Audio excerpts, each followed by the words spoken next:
Brand કથા by હારિતૃષિ Purohit. Brand ambassador શું કરી શકે? જાહેરાત કરવાના બે સિદ્ધાંત છે। એક છે તમારી પ્રોડક્ટ વિશે જણાવો। બીજો, જ્યારે કંઈ પણ કહેવા જેવું નથી ત્યારે શોમેનશિપ વાપરો। બ્રાન્ડ એમ્બેસેડર કેવા હોવા જોઈએ? ઇન્ડિયામાં સ્પોર્ટ્સ માટે ફિલ્મ સ્ટાર અને ફિટનેસ માટે આગ્રહ રાખતા સ્પોર્ટ્સમેનને એસીની ઠંડીની હવા માણતા કે કોલા પીતા દેખાડવાની પ્રથા અનેરી છે।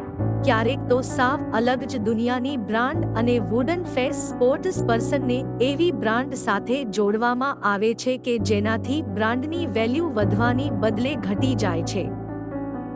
અને છતાંય દરેક બ્રાન્ડને એક બ્રાન્ડ એમ્બેસેડર જોઈએ જ છે। તો આજે જોઈએ કે યોગ્ય બ્રાન્ડ એમ્બેસેડર શું કરી શકે। વધુ માહિતી